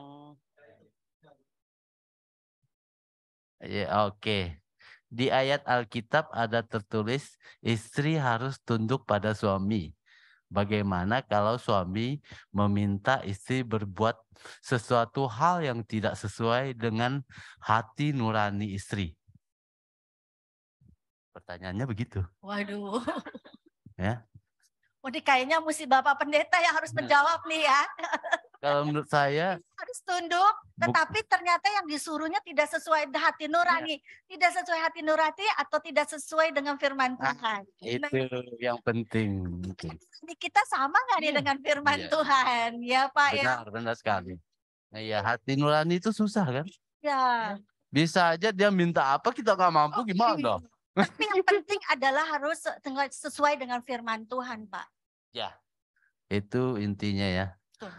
Karena seperti tadi ya, keluarga yang sehat itu Tuhan menjadi pusat iman kita. Itu ya mungkin bisa dipuaskan ya. Untuk yang onsite ini ada yang bertanya? Kita beri kesempatan. Yang online terus nih, online banyak banget nih. Yang onsite udah jelas semua kayaknya. Sudah ketawa-ketawa. Soalnya isinya muselos. Apa tuh? Muselos. Apa itu, Pak? Isinya sini yang onsite. Udah suhu semua. Nggak usah bertanya. Kalau ada pertanyaan. Timothy biasa bertanya nih. Kasih mic-nya. Kalau ada yang malu bertanya boleh japri ke saya. Itu istrinya yang nanya, dia nggak mau. Yuk, lu nggak mau nanya. Ini saya tanya Bu, Selina, kalau suami dominan, ya, dan itu kan tadi kira-kira solusinya apa? Dan tadi sih kayaknya udah ada solusinya, maksudnya ya harus memperbaiki sistem keluarga itu. Kalau nggak sadar Bu. Nah itu dia tuh Bu, itu pertanyaan kalau nggak sadar gimana Bu? Terima kasih. Iya, baiknya harus ada kesadaran kedua belah pihak. Saya selalu kalau di dalam counseling Pak Sutri masalah pernikahan, saya selalu menyatakan baiknya harus berdua. Ya, kalau satu orang saja jadi kurang efektif karena hanya 50% dan yang bersedia, yang sadar saja, yang akhirnya seperti dituntut untuk memulai dan harus berubah, harus mengalah, bersabar. Sedangkan yang pasangannya satunya lagi belum ada kesadaran. Ya itulah, memang saya nggak bisa menjanjikan akan berhasil dan masalahnya akan tuntas. Kalau cuma satu orang saja sih yang sadar. Nah, berarti istrinya harus membawa suaminya. Ya. Sebaiknya memang kedua belah pihak, pasangan suami istri yang datang counseling. Tetapi kadang-kadang ada pria-pria memang yang di luar sana lah ya, itu tidak bersedia dan menganggap malah sebaliknya. Istrinya lah yang bermasalah. Kamu yang perlu di counseling, kamu yang perlu berubah. Oleh sebab itu, untuk kasus-kasus demikian, saya selalu memberikan masukan. Oke, mari kita berikan mengasihi suami kita yang menurut kita tidak benar itu tidak melalui perkataan. Jadi perkataan kita itulah yang memenangkan dia. Sorry, bukan dengan perkataan. Bukan dengan perkataan kita memenangkan suami kita. Tapi dengan perbuatan kita. Dengan kasih, dengan tetap tunduk kepada suami kita. Itulah yang memenangkan pasangan kita. Biasanya saya seperti itu. Ya memang perlu waktulah. Dan jangan lupa tentu kita melibatkan Tuhan, kita doakan supaya Roh Kudus, kita benar-benar ibu-ibu nih, istri-istri, bisa kita ngerubah pasangan kita? Gak bisa lah, ya. Siapa kita? Gak bisa, cuma Tuhan, cuma Roh Kudus yang bisa mengubah. Makanya kita harus banyak berdoa untuk suami-suami yang belum sadar, gitu. Oke, terima kasih Bu. Thank you. Iya, oke. Makanya kalau acara Pak Sutri itu berdua datang, jadi bisa disadarkan. Kalau sendiri datang, sendiri mau, ya kan? Ya kalau sendirian datang, enggak ya. Oh gitu. Oh, maksudnya main handphone? Oh iya. Ada pertanyaan lagi dari yang belakang, ayo silakan. Iya, menanggapi tadi pertanyaan Cilina kan kalau suami dominan gimana gitu. Halo Bu, pujilannya saya Eva. Saya justru mau bertanya gimana ya. Saya itu selalu bilang sama suami gitu, saya nggak mau ya jadi istri yang dominan karena suami saya kan introvert gitu. Tapi gimana ya, saya tidak mau gitu jadi istri yang dominan gitu, karena saya ekstrovert dan suami saya introvert gitu. Dan orang-orang itu juga orang-orang kalau ketemu saya dan pasangan tuh pasti langsung menjudge gitu. Wah ini mah pasti istrinya nih yang dominan gitu. Dan saya menolak keras gitu. Saya selalu ngomong sama suami, ingetin saya ya, saya nggak mau jadi istri yang dominan. Tapi suami saya itu justru malah, saya justru lumayan suka sih kalau istrinya dominan gitu. Jadi tapi gimana ya untuk apa ya? Iya. Meredam keinginan saya yang tidak mau jadi dominan ini gitu. Iya, paham sekali ya. Tapi yang paling penting itu tadi tuh, suaminya nyaman nggak gitu ya. Yang penting sih itu. Jempol. Ya, tuh malah senang. Jempolnya berapa? Enggak. Artinya memberi dominan ini dalam arti adalah mengambil keputusan. Nah, biasanya nih ibu-ibu yang demikian, yang cenderung untuk dominan, itu kan kecenderungan ya. Itu biasanya saya latih. Itu bisa dilatih. Bisa dilatih untuk bisa memberikan kesempatan suaminya untuk mengambil keputusan. Gitu. Misalnya nih, saya kasih contoh nih ya. Yang sering kali misalnya contohnya gini. Anak mau sekolah nih. Mau sekolah di A, di B, di C. Gitu kan ada banyak pilihan. Kan kita, ayo Pak, ambil keputusan nih. Anak kita mau sekolahnya di mana. Tapi kalau orang-orang yang mikirnya lama gitu ya. Nah kita nih yang perempuan-perempuan yang ini mau pilih yang sekolah, kita udah bulan ini nih, kita udah mesti cepet-cepet pilih. Kalau enggak nanti seatnya enggak ada lah, udah keburu full lah, apalah begitu ya. Kita yang mau buru-buru. Nah itu kita latih. Ibu-ibu yang demikian, saya latih seperti ini. Bu, kalau ibu rasanya mau buru-buru, sedangkan suami sulit mengambil keputusan. Kayaknya dia lebih banyak mikir gitu. Dan akhirnya kita buru-buru, akhirnya istri yang mau ngambil. Udah deh, lama-lama, udah akhirnya sekolah A gitu. Jangan. Caranya adalah kita latih wanita-wanita yang tersebut dengan menulis. Misalnya gini, sekolah A, kelebihannya adalah berbahasa Inggris, lebih murah tapi jauh. Sekolah B, gurunya baik-baik, berdasarkan iman Kristen, harganya terjangkau. Sekolah C, ditulis tuh perbandingannya. Lalu bahas bersama-sama. Pak, ini loh Pak. Sekolah ini begini. Kalau per bulannya jadinya begini. Kalau sekolah B, setahun bayarnya. Tapi harus di depan. Kita punya nggak ya uang bayar setahun di depan? Itu kan kayak UPH college kan begitu ya. Tapi itu jatuhnya lebih murah.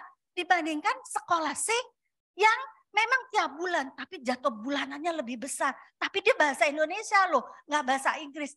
Nah itu didiskusi. Biasanya pria-pria yang sulit mengambil keputusan ketika ada di kertas kelihatan di situ bisa terbawa. Nah, kita udah tahu nih sebenarnya nih si ibu nih. Kayaknya sih kita udah mau pilih yang sekolah yang kedua. Tapi jangan keburu-buru. Kita jangan buru-buru. Udahlah Pak, udahlah yang kedua aja lah, Jangan ya. Tapi kita harus gimana Pak? Nih. Nah, gini. Jadi dorong suami kita yang mengambil keputusan. Tetapi kita udah memberikan perbandingan. Oh beli AC juga gitu. AC Polytron begini, Samsung begini, Panasonic begini. Jadi saya latih. Tuh ibu-ibu, tuh wanita gitu. Supaya yang ngambil keputusan siapa akhirnya? Suami. Nah ketika kita udah ambil keputusan, nah gitu dong Pak. Puji ya. Aduh Pak, thank you Pak. Itu keputusan yang sangat luar biasa gitu. Jadi dilatih Bu. Terima kasih Bu. Kebetulan memang itu sudah kami lakukan. Wah hebat. Sekali itu waktu anak kami mau masuk sekolah, betul sekali. Tapi itu ada kalanya ketika misalnya makan di restoran Bu, harusnya makan siang Bu. Harusnya makan siang jadi makan malam Bu. Gara-gara milih menunya, ujung-ujungnya kamu aja yang pilihin gitu. Iya ditanyain. Mau minum apa? Jus jeruk, jus alpukat, apa? Aduh lama banget, udah es teh aja semua. Iya benar sekali. Kalau itu mah semua keluarga sama. Aduh.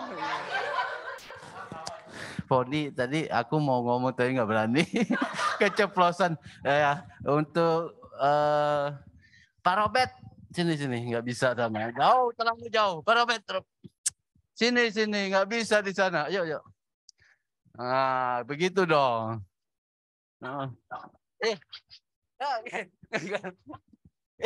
Kalau pilihan ganda tadi ya, kalau disuruh pilihan ganda, jangan sampai hitung kancing loh. A, B, C, D.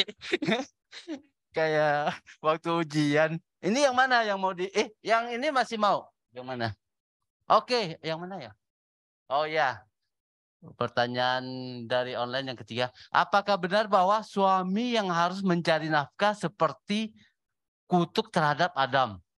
Istri lebih bekerja hanya untuk membantu saja. Bolehkah suami yang mengurus rumah, istri yang berkarir? Nah, itu. Ketawa. Ya, Bapak Ibu semua memang pada umumnya, ini kita ngomong pada umumnya memang pria yang bekerja. Ya, istri bekerja apabila dibutuhkan. Tetapi ada kasus-kasus tertentu dan tidak bisa disalahkan juga. Kalau kesempatan istri yang berkarir, ya, akan tetapi perlu di sini apabila istri yang berkarir, dia tetap harus hormat dan tunduk kepada suaminya. Dan suami tidak perlu berkecil hati. Tapi untuk kasus-kasus tertentu dan untuk waktu tertentu. Tapi kalau terus-menerus selamanya, dari awal sampai akhir, tidak ada usaha untuk suami mencari pekerjaan, biasanya ada konflik dari pasangan, dari istri. Gitu. Ya. Jadi tidak untuk selamanya, tapi untuk sementara waktu. Misalnya yang tadi saya bilang, kesempatan bekerja gitu. Benar sekali. Gitu. Oke, dipahami ya. Masih ada waktu enggak? Satu lagi ya, kita beri kesempatan. Kalau nggak sengaja, papa mama bertengkar di depan anak, apa yang harus dilakukan supaya tidak menjadi trauma pada anak? Apa yang harus dikatakan ke anaknya? Pertanyaannya. Jadi sudah terjadi maksudnya ya? Sudah terjadi. Ya, sudah terjadi. Gitu ya. Bertengkar di depan anak. Jadi apa yang harus diucapkan, dilakukan terhadap anak itu supaya dia nggak trauma di kemudian hari? Iya. Ini sangat tidak baik ya. Kita kalau berantem Bapak Ibu ya pastilah ada ribut-ributnya. Omong kosong kalau dibilang suami istri nggak pernah ada beda pendapat, nggak ada ribut. Tetapi kita sebagai orang-orang Kristen yang sudah mengenal Kristus, kita belajar parenting, kita belajar pernikahan, sebaiknya tidak berkelahi atau ribut di depan anak-anak. Karena itu menimbulkan trauma buat anak-anak kita. Dan dia juga belajar pembelajaran orang tua, oh dia nanti kalau menjadi istri begitu. Oh kayak mamaku ngelawan terus ya. Dan ngomong bentak-bentak mamanya. Dia akan belajar seperti itu untuk anak perempuan kita. Dan untuk anak laki juga akan melihat, oh papa seperti itu.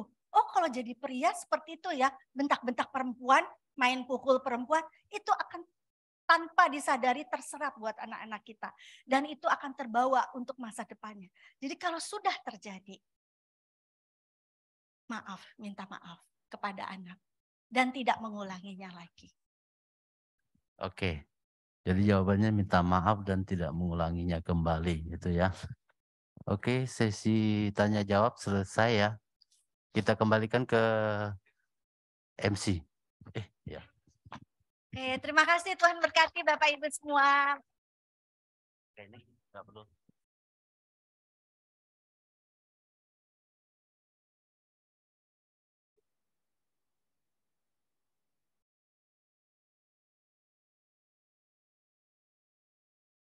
Iya, seru banget ya tadi Bapak Ibu. Kayaknya di Zoom chat juga masih ada ya yang bertanya. Oke, nanti kita oh habis.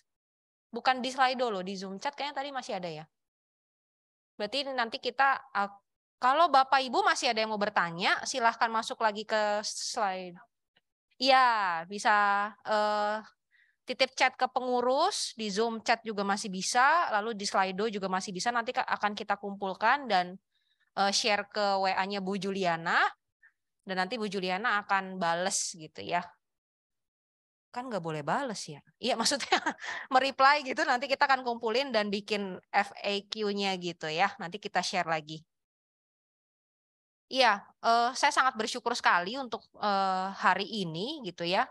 Banyak banget yang dari tadi ketabok-tabok gitu, dan menikmati sekali kita semua berada dalam kesadaran. Maksudnya setahun ini kami para pengurus yang menggumulkan bekerja sama dengan LK3 itu merindukan gitu ya, merindukan kita semua keluarga, terutama Pak Sutri, karena kita komisi Pak Sutri, belum Kaleb, ya.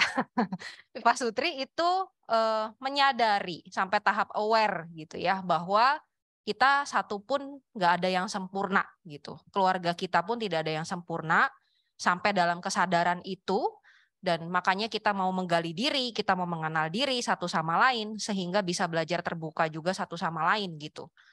Suami istri dan juga anak. Kalau memang ada yang ternyata tidak berfungsi dengan baik selama ini, kita bisa sama-sama mau dibentuk gitu ya. Karena kalau nggak sadar kita juga nggak ngerti diubahnya dari mana. Kita akan sama-sama mempersiapkan persembahan kita sebagai rasa syukur kita gitu ya. Kita akan nyanyikan lagu Syukur Padamu Ya Allah.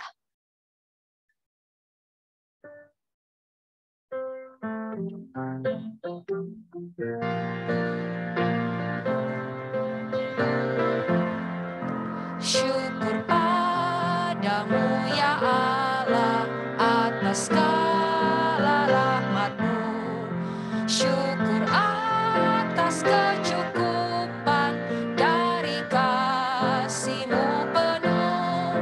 Syukur atas pekerjaan walau tubuh pun lemah. Syukur atas kasih sayang dari sahabat dan teman. Bait berikutnya. Syukur atas bunga mawar harum indah tak terperi. Syukur atas awan hitam dan mentari berseri. Syukur atas suka duka yang Kau beri tiap saat, dan firman-Mu lah pelita agar kami tak sesat. Bapak Ibu, kita berdiri.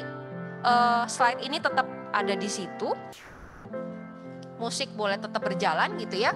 Kita mau ambil 1 menit untuk menikmati lirik lagu ini. Kita sudah memberikan uang sebagai rasa syukur kita, tapi mari kita sama-sama berdoa kepada Tuhan. Bukan hanya bersyukur untuk 1 tahun pembentukan kita sekarang, tapi selama kita menikah dengan pasangan kita. Di sini disebutkan bukan hanya kita bersyukur akan hal yang harum, hal yang indah di keluarga kita. Kita sekarang pikirkan wajah pasangan kita yang selama ini kita sudah nikahi gitu ya, selama beberapa waktu. Segala konflik, hal-hal yang terjadi di luar kemauan kita, kelemahan-kelemahan kita dan juga pasangan kita yang mungkin kita sebut sebagai awan hitam di lagu ini. Syukur atas awan hitam dan mentari berseri. Kita ucapkan syukur kepada Allah atas suka duka yang Tuhan beri setiap saat waktu kita bersama dengan pasangan kita selama ini. Kita syukuri itu, karena tanpa itu semua, tanpa awan hitam, tanpa hujan badai, Tuhan tidak bisa membentuk kita dalam anugerahnya, bisa setia kepada pasangan kita sampai sekarang ini. Kita bersyukur akan keberadaan pasangan kita.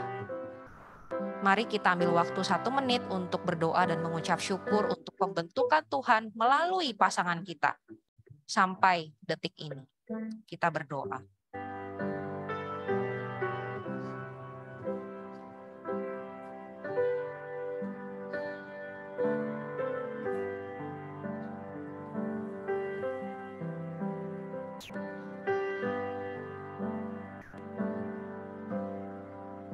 Sekali lagi kami bersyukur Tuhan.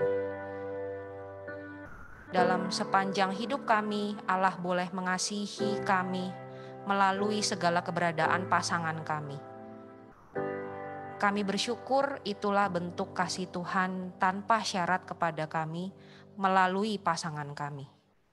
Kami merasa diterima apa adanya. Kami merasa disucikan, dikuduskan, makin serupa dengan Kristus melalui pasangan kami. Kami mau mengambil waktu bersyukur untuk keberadaan dan kehadiran pasangan kami. Sampai detik ini, kami berelasi dengan Tuhan sampai hari ini. Kami bersyukur Tuhan boleh memberikan anugerah seorang pasangan yang juga mencintai Tuhan kepada setiap kami. Kami bersyukur untuk segala sesuatu yang terjadi dalam kehidupan keluarga kami. Dan sampai detik ini kami menyadari bahwa sistem keluarga kami mungkin masih belum sempurna. Tuhan akan sempurnakan ketika nanti kami semua bertemu dengan Tuhan. Tapi Tuhan tolong kami, berikan terus kerinduan yang besar kepada setiap kami sebagai suami atau istri untuk pulih, untuk terus berubah, untuk terus belajar, bertumbuh, dan menikmati Tuhan. Terima kasih Bapa untuk keberadaan keluarga kami. Dalam nama Kristus kami berdoa dan mengucap syukur. Amin. Silakan duduk, Bapak Ibu. Saya serahkan pada Martin. Kenapa saya? Loh. Oh ya. Ya, pengumuman selamat malam. Ya, sekali lagi terima kasih buat Bu Juliana atas firman-Nya, atas pembawaannya, sangat menjadi berkat. Kiranya pelayanan Bu Juliana boleh menjadi berkat dimanapun berada. Mungkin ada pokok doa yang mau didoakan, Bu. Nanti kami doakan sama-sama dan secara khusus oleh Musarifin.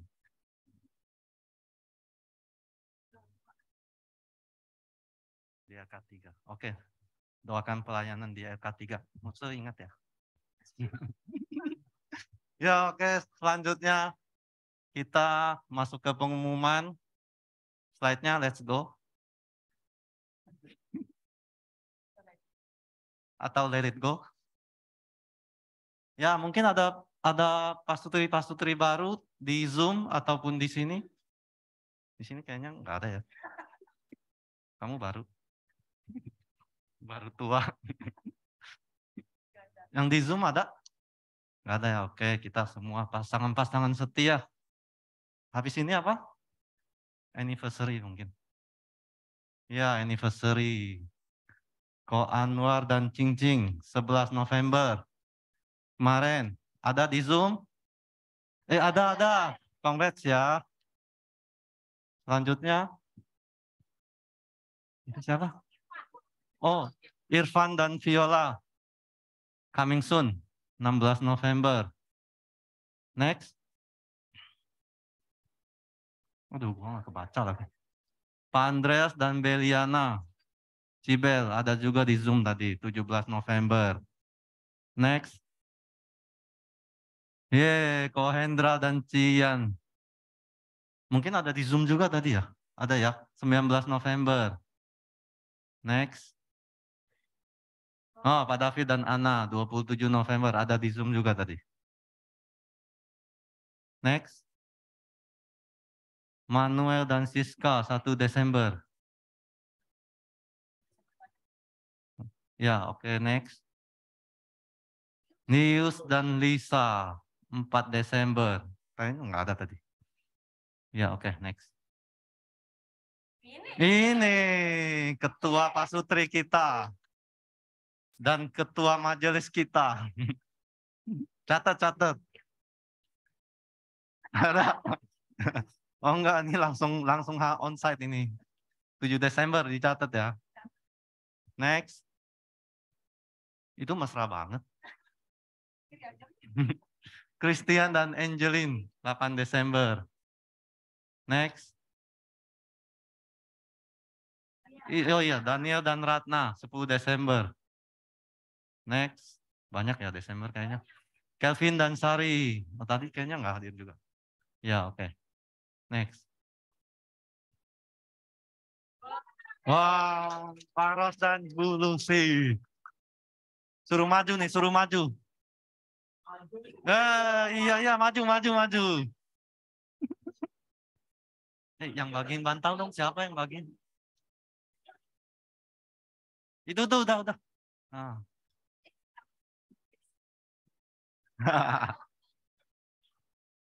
Kalian. Ya selanjutnya. Nah, ada lagi. Itu belum dipanggil udah mau maju. Pak Ferdi dan Tirza, 15 Desember. Foto doang.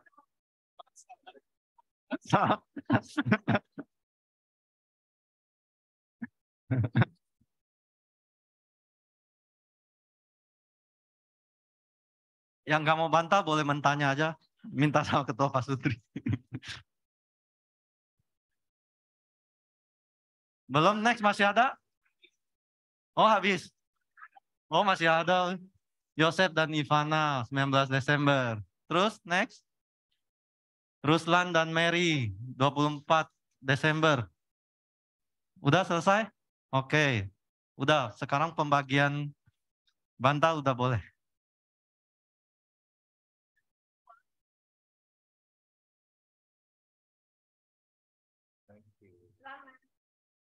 Ya, selamat ya.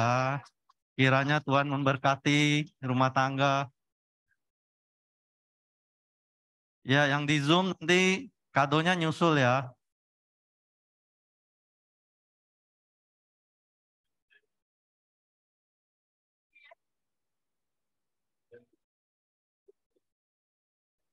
Iya.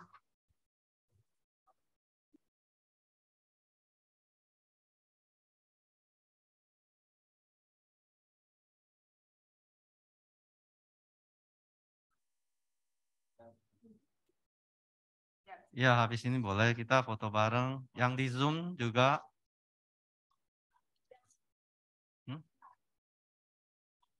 Oh iya. Udah deh.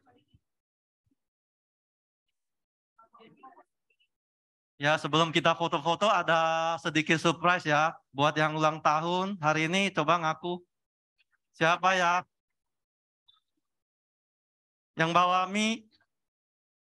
Ini loh tadi persembahan kasih nih. Orangnya. Namanya Pak Jono. Dan istrinya. Maju-maju. Kan lagi ulang tahun. Sama satu lagi. Yang udah lewat. Ini dong. Ya. Ya. Bu Linawati. Suaminya mana?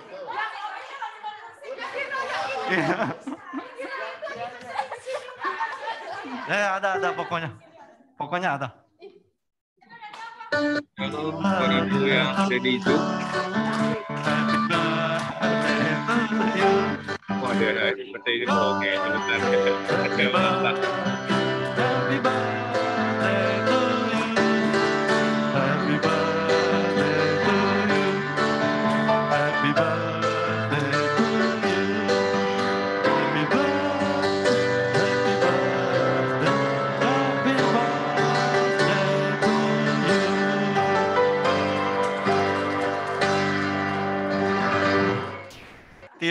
tiup lilinnya. Ya. Kipas lilinnya. Kipas lilinnya.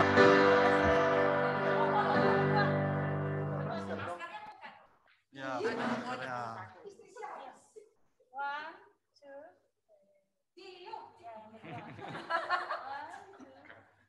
Siapa tuh buas sekali?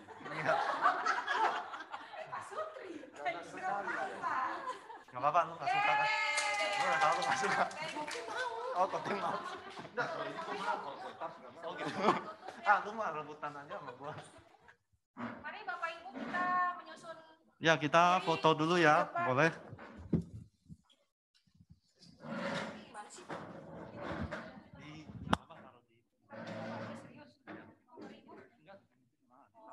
Baik, Bapak Ibu yang ada di Zoom, mari kita bagi yang Zoom boleh dibuka dulu kameranya ya. Kamera untuk foto bersama. Akan di screenshot.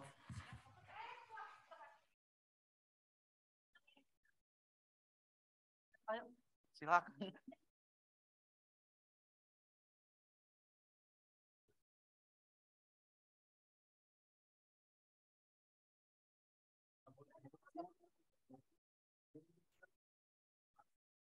Ya. Mari Bapak Ibu dipersilakan untuk membuka kameranya, kita foto bersama dulu.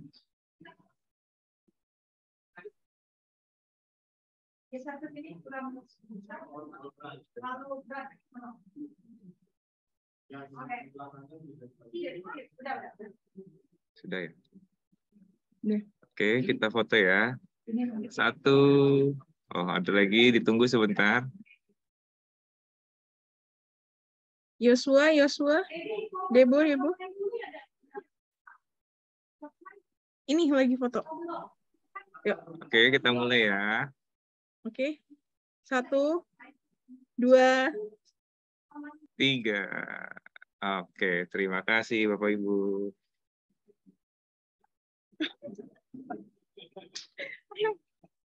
Ya, ya.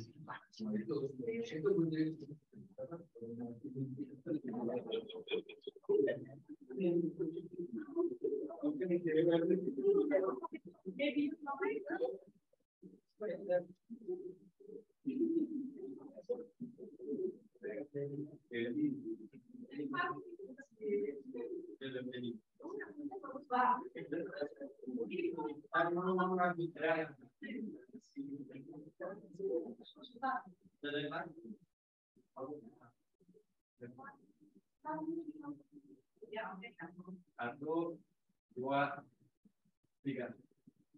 Oke. Lagi Bu? Ya lagi.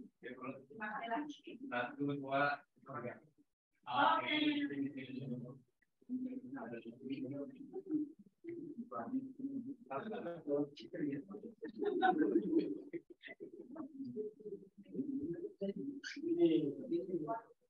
Pengumumannya masih ada?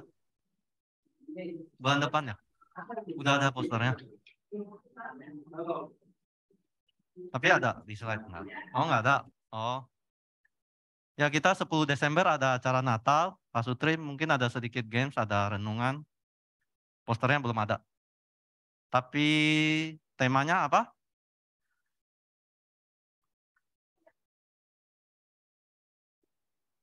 Christ. Connected with Christ in Crisis. 10 Desember. Ya. Itu tidak ada Zoom. Kita akan onsite saja. Karena ada games jadi lebih seru kalau hanya onsite. Oke, jadi silakan Bapak Ibu hadir ya, yang di luar kota segera pesan tiket sebelum dibatasi. Ya, terus kami juga mengajak Bapak Ibu ya bagi yang rindu untuk berkomunitas. Kami ada komunitas nama Magicom. Meet and Growing in apa? Couples Community. Nah, ya, hampir lupa gua. Ya, kita udah ada beberapa grup ya, nasi kerak, nasi hainam, nasi kari, nasi ulam, nasi kucing, nasi merah, dan nasi sudah menjadi bubur. Ya, jadi kalau ada anggota-anggota baru boleh hubungi pengurus, nanti mungkin kita akan bikin grup baru dan kasih nama nasi baru. Ya. Untuk pengumuman selanjutnya masih ada? Nah, untuk jadwal kebaktian umum, kita ada KU1, KU2, KU3, KU1 setengah 8 pagi, KU2 jam 10, Dwi Bahasa, dan KU3 jam 5 sore. Silakan hadir. Next, oke, selesai? Ya, oke, selesai pengumuman. Ada tambahan mungkin? Nggak ada ya? Oke, kalau gitu saya undang Musa Arifin untuk tutup dalam doa dan sekaligus doa khusus buat Bu Juliana.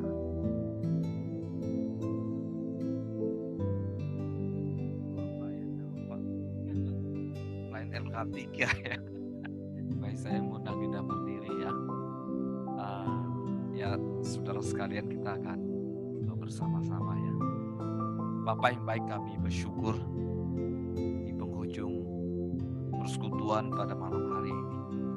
Kami dilengkapi dan kami diberkati untuk sebuah sistem keluarga yang benar, yang sesuai dengan kebenaran firman Tuhan. Malam hari ini hamba-Mu berdoa untuk Ibu Juliana dalam pelayanannya di LK3, supaya di sana beliau boleh menjadi berkat bagi banyak keluarga yang bermasalah, banyak orang yang membutuhkan pertolongan. Kami berdoa supaya pelayanannya dan keluarganya menjadi berkat bagi banyak keluarga yang ada. Kami bersyukur Tuhan untuk persekutuan yang indah malam hari ini. Biarlah Tuhan Kau senantiasa menyertai setiap kami, setiap keluarga, setiap kami sebagai suami, sebagai istri. Tuhan Kau pakai kami sebagai alat di tangan Tuhan untuk memberkati dan membawa sebuah komunitas dalam masyarakat yang memberkati. Terima kasih Tuhan. Biar malam hari ini kami mengarahkan hati kami, hidup kami hanya kepadamu. Karena anugerah Tuhan kami Yesus Kristus, kasih Allah, persekutuan Roh Kudus akan menyertai setiap keluarga yang ada. Mulai saat ini bahkan sampai selama-lamanya. Amin. Silakan duduk, persekutuan kita sampai di sini.